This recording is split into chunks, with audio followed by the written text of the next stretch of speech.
Hello everyone, this is Utkarsh Shukla from Utkarsh education.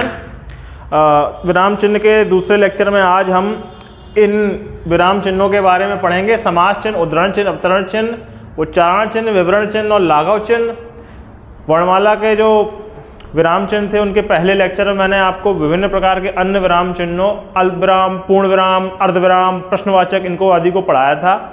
इसके बाद एक लेक्चर और आएगा जिसमें बचे हुए विराम चिन्हों को हम पढ़ा देंगे अच्छे से, और इस तरह से आपके सारे विराम चिन्ह कवर हो जाएंगे, जिससे किसी भी एग्जाम का जो हिंदी का पोर्शन है उसमें जो दो क्वेश्चन आएंगे, पहला निम्न वाक्य में अशुद्धि किस भाग में है, वो जो उसका एग्जाम्पल मैंने कल भी दिया था कि मैं और राम कल कानपुर जा रहे हैं, तो इस बताइए यहाँ अशुद्धि कहाँ है। तो इसमें मैं और राम में अशुद्धि है, या कल कानपुर जा रहे हैं में अशुद्धि है, या बीच में कहीं कॉमा मिस्टेक या कोई ऐसी अशुद्धि हो, तो उसको बताने का जो क्वेश्चन आता है। और एक प्रकार का क्वेश्चन आता है रिक्त स्थान भरो, कि यहाँ पर कौन सा विराम चिन्ह लगाया जाएगा। ये दोनों ही क्वेश्चन आपको अच्छे से अगर करने हैं किसी भी एग्जाम में, तो ये लेक्चर बहुत ज़रूरी है आपके लिए देखना। अगर लेक्चर अच्छा लगता है then please like my video and subscribe my YouTube channel. गुरु दक्षिणा के नाम पर बस इतना ही मांग रहे हैं, और टेलीग्राम ज्वाइन करिए, वहाँ आपको PDF और स्टडी मटेरियल भी मिल जाएगा, और आप डाउट भी पूछ सकते हैं अच्छे से, कमेंट बॉक्स में भी डाउट पूछ सकते हैं, ऐसी कोई बात नहीं है। तो अब आओ बिना समय बर्बाद किए पढ़ना शुरू करते हैं आज की व्यवस्था। ठीक है, समास चिन्ह। समास चिन्ह के अन्य नाम भी हैं। इसको हम संयोजक चिन्ह,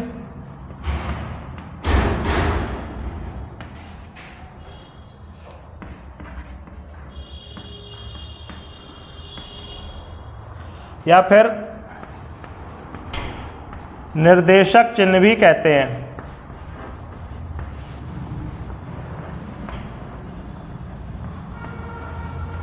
ठीक है, तीनों एक ही प्रकार के हैं, तीनों का नाम सेम है। इंग्लिश में इसको हम लोग डैश जल्दी बोल देते हैं, ये जो एक लाइन होती है ना डैश, उसको बोला जाता है। तीनों से आपको यही समझना है कि इनका यूज किस किस चीज़ में होता है, ऐसे समझा करो। समास चिन्ह में डैश इसलिए बोला जाता है कि जो द्विगु समास या द्वंद्व समास, जो दो समास हैं, जिसमें खासकर द्वंद्व समास जो है, समास आगे पढ़ाऊंगा पर अभी ऐसे समझो इसको। समास चिन्ह डैश क्यों कहा जाता है कि जो सामासिक शब्द होते हैं जैसे रातों रात या रात दिन,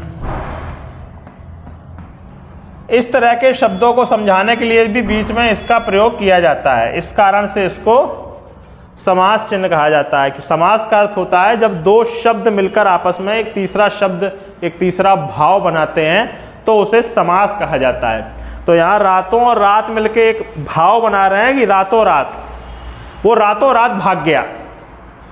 तो ये भी बोल सकते हैं ना कि वो रात में भाग गया, लेकिन हमने बोला वो रातों रात भाग गया। तो इस शब्द को समझाने के लिए इन दो शब्दों का प्रयोग किया गया, रातों और रात का, और जोड़ने के लिए समास चिन्ह का प्रयोग हम करते हैं।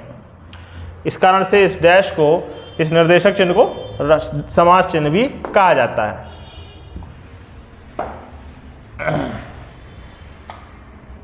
संयोजक चिन्ह, रात दिन जैसे मैंने बोला था, या फिर हम तुम,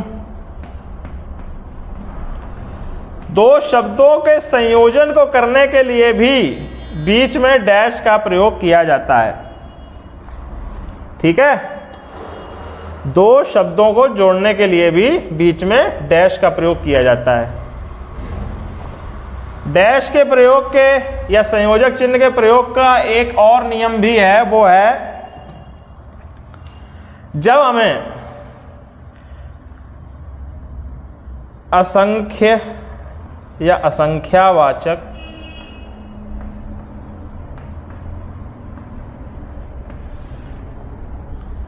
विशेषण, संख्यावाचक विशेषण में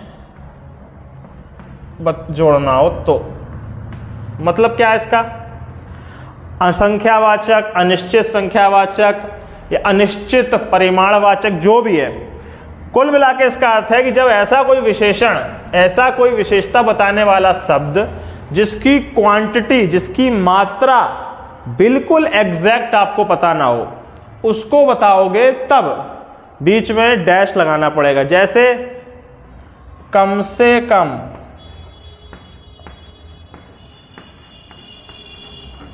सही शब्द है कि जब कम से कम पानी पियो तो डैश यहां लगना चाहिए। असली में ऐसे लिखना है आपको, यहां डैश नहीं लगेगा, सॉरी। कम से कम पानी पियो, ज़्यादा से ज़्यादा खाना खाओ, तो बीच में डैश लगता है। तो अभी एग्जाम में जब ऐसा आए तो यहां पे आपको एरर बतानी पड़ेगी, ठीक है। निर्देशक चिन्ह तो सिंपल है। पर्यायवाची लिखो, रात, निशा, रात्रि, रजनी, कॉमा हटाओ। अब तुमसे कहा जाए कि इस वाक्य में जहां जहां जो जो विराम चिन्ह लगना है वहां लगाओगे, तुम यहां कॉमा लगाओगे और आखिरी में ये लगाओगे, यहां क्या लगाओगे? डैश। रात के पर्यायवाची का निर्देशन करने के लिए हमने ये लिखे हैं, इसलिए यहां पर डैश लगेगा, इसलिए यहां पर डैश लगेगा।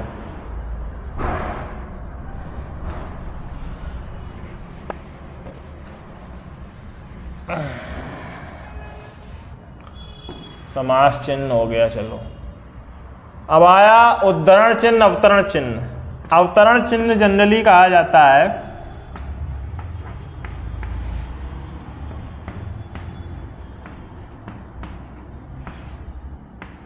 सिंगल कोट को।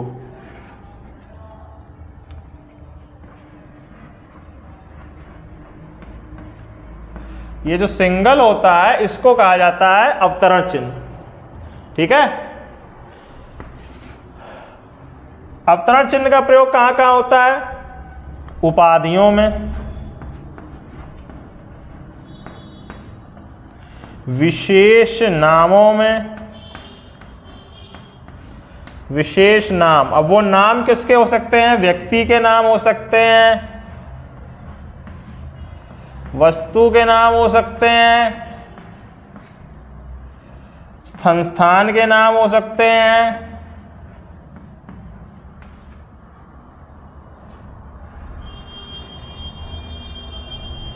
कोई टाइटल या शीर्षक हो सकता है,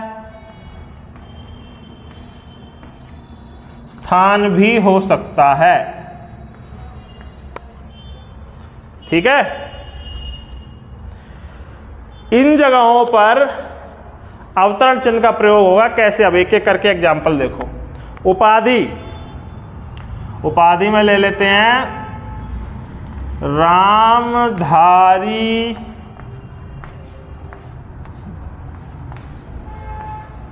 क्रांतिकारी कवि या स्वतंत्रता सेनानी कवि जिनको कहा, रामधारी सिंह, इनकी उपाधि क्या है? दिनकर। मेरे फेवरेट राइटर हैं ये, जैसी बता रहा हूं। तो ये जो सिंगल कोट लगा ये इनकी उपाधि के ऊपर लगा है, तो उपाधि ऐसे बताएंगे तो सिंगल कोट आएगा, डबल कोट नहीं आएगा, या कोष्ठक नहीं लगाओगे। रामधारी सिंह दिनकर। किसी व्यक्ति का विशेष नाम ऐसे लिखना है, व्यक्ति, वस्तु, संस्थान, शीर्षक, स्थान। तो ऐसे लिखो, मेरी प्रिय पुस्तक। अब यहां किसी विशेष पुस्तक का नाम आएगा तो ये लगेगा यहां पर, राम चरितमानस है।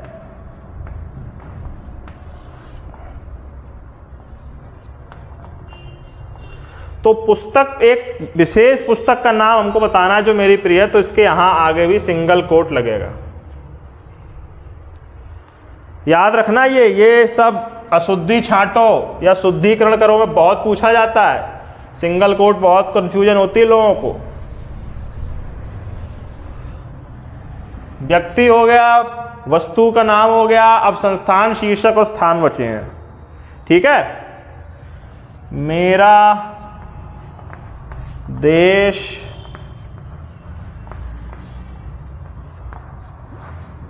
भारत है। तो यहां भारत के आगे ऊपर भी मतलब सिंगल कोट लगेंगे, क्योंकि विशेष स्थान का नाम बता रहा हूं मैं, देश का नाम बता रहा हूं भारत। शीर्षक, ठीक है, आज का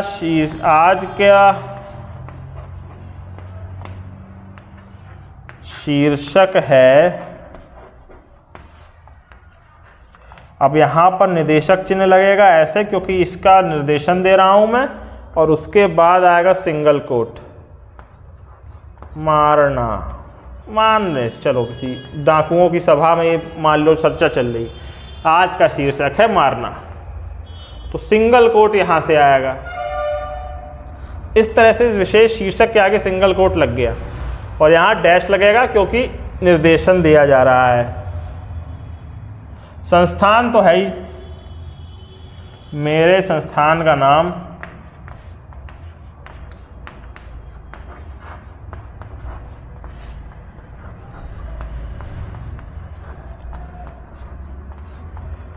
उत्कर्ष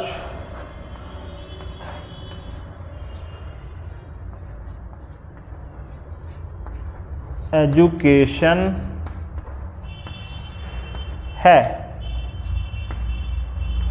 तो यहां भी सिंगल कोट आएगा। इस तरह से ये अवतरण चिन्ह, अवतरण का मतलब होता है पधारना, आना। तो हम एक माध्यम से बता रहे हैं कि अब इस वाक्य में पधार रहे हैं उत्कर्ष एजुकेशन, अब इस वाक्य में पधार रहे हैं रामचरितमानस। इस तरीके से दिमाग रखना, जब एक विशेष शब्द नाम के बारे में कहीं चर्चा होगी तो उसे सिंगल कोट से बताना पड़ेगा।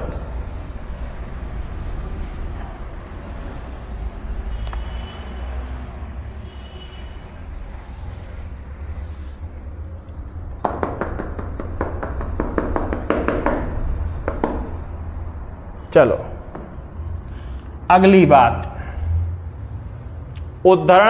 अवतरण हो गया, उद्धरण सुनो। उद्धरण को पुनरुक्ति सूचक भी कहा जाता है।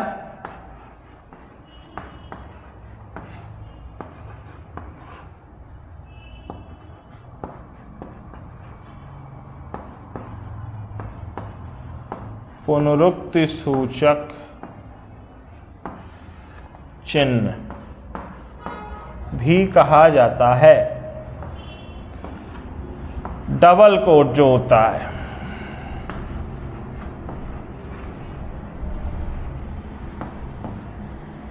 ठीक है।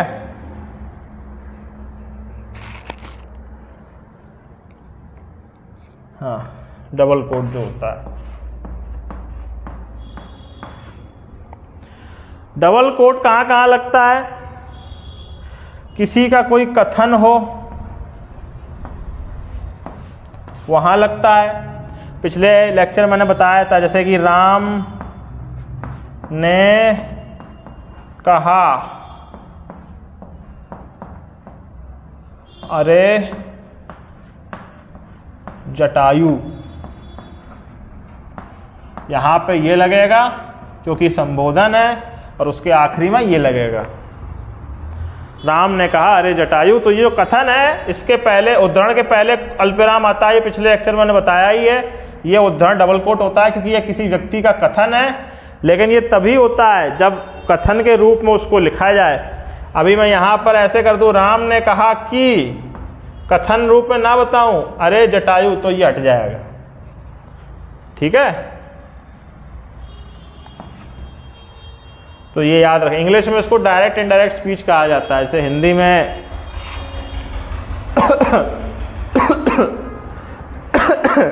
हिंदी में उवाचवाचक या सामान्य कथन बोला जाता है। जब कथन को ऐसे बताया जाएगा तब डबल कोट लगना है। किसी कहावत सूक्ति विशेष नियम को आपको बताना है किसी वाक्य में, तो डबल कोट का यूज करना पड़ेगा। जैसे अब एक एक साइन देखते जाना। धारा, संविधान का कोई अनुच्छेद उठाते हैं। चलो,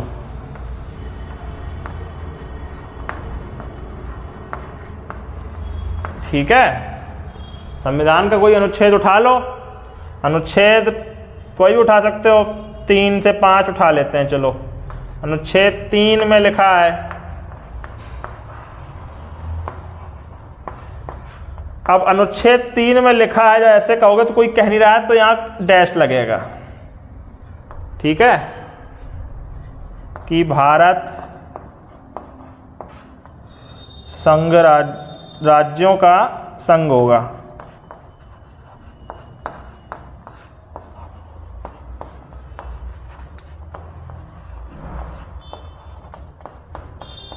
ये यहां लगेगा, ये यहां लगेगा।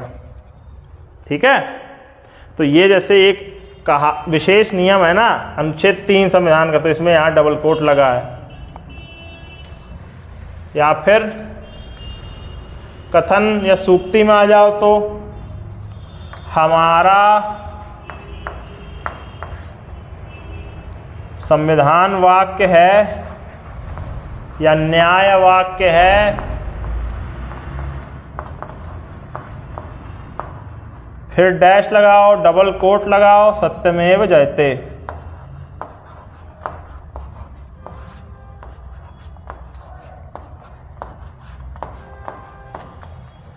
ठीक है, इस तरह से यहां भी डबल कोट लगेंगे।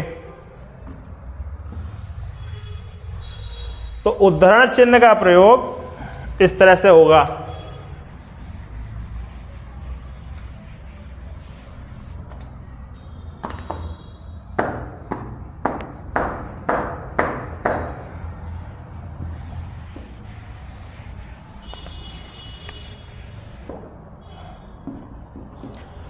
उद्धरण अवतरण हो गया।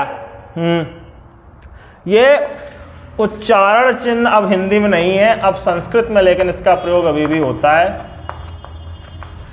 जैसे था, आम को पहले ऐसे करके लिखा जाता था ना, बीच में एक ये आता था दीर्घ उच्चारण चिन्ह के लिए। जब कोई बड़ी मात्रा लगती थी तो उसके आगे दीर्घ उच्चारण समझाने के लिए इस तरह से एक शब्द का प्रयोग किया जाता था, तो उसे उच्चारण चिन्ह कहते हैं, जो हिंदी में यूज नहीं होता है।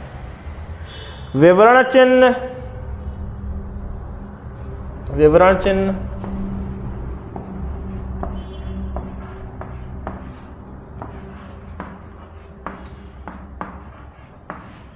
विवरण चिन्ह होता है ये।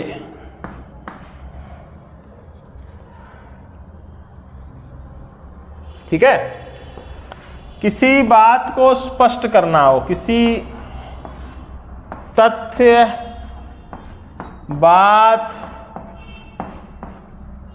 संकल्पना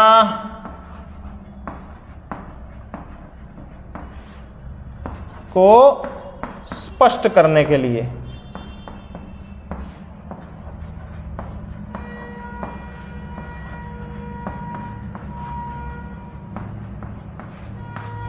जैसे जैसे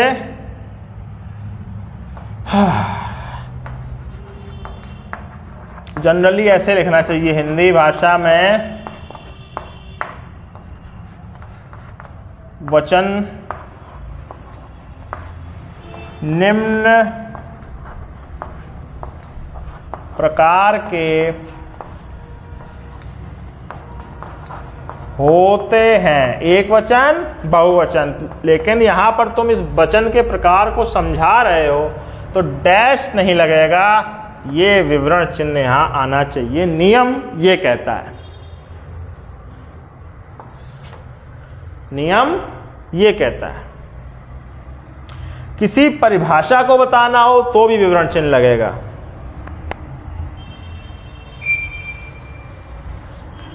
ठीक है। जैसे रेपो रेट बता दो, तो हम जनरली रेपो रेट कैसे बताते हैं, डैश लाइन खींच के डैश कर देते हैं ना, ये गलत है। अवतरण यहाँ विवरण चिन्ह लगाना चाहिए आपको, क्योंकि आप परिभाषा बता रहे हैं, तो ये नियम भी याद रखिएगा आप लोग। विवरण चिन्ह हो गया।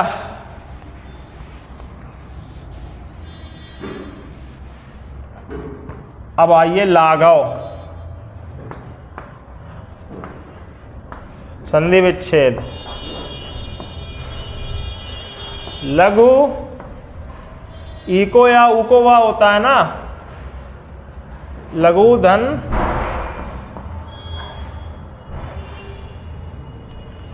हालांकि इसमें लाघव ऐसे आता है, लघु करना है बेसिकली हमको, अगर किसी शब्द को लघु करना हो,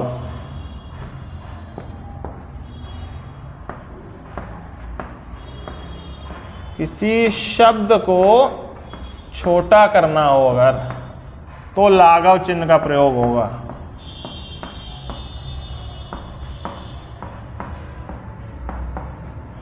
जैसे पंडित जवाहर लाल, डॉक्टर अबुल पाकिर जैनुलाब्दीन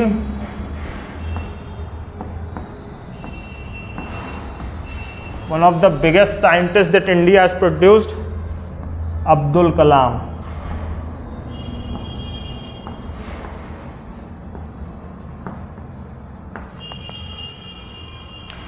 इनको छोटे में कैसे लिखोगे, ये जो बिंदु लगाते हो ना, इसी को लाघव चिन्ह कहा जाता है। पंडित जवाहरलाल, या फिर यहां पर डॉक्टर, ये लाघव चिन्ह। ए इंग्लिश में होता तो ए, ये जो डॉट है ये लाघव चिन्ह नहीं है। पी जे, ये जो डॉट है यही लाघव चिन्ह कहलाते हैं। ठीक है, इस तरह आज के लेक्चर में कुछ अन्य वर्णमाला के विराम चिन्हों को हमने पढ़ा। एक लेक्चर और आएगा, उसमें बाकी के विराम चिन्ह खत्म हो जाएंगे, और इस तरह से विराम चिन्ह के 3 लेक्चरों में सारे विराम चिन्ह with all rules with example आपको समझ में आ जाएंगे। उसके बाद बस प्रैक्टिस करना, आपका काम हो जाएगा। Thank you very much. जय हिंद। जुड़े रहिए और सपोर्ट करते रहिए।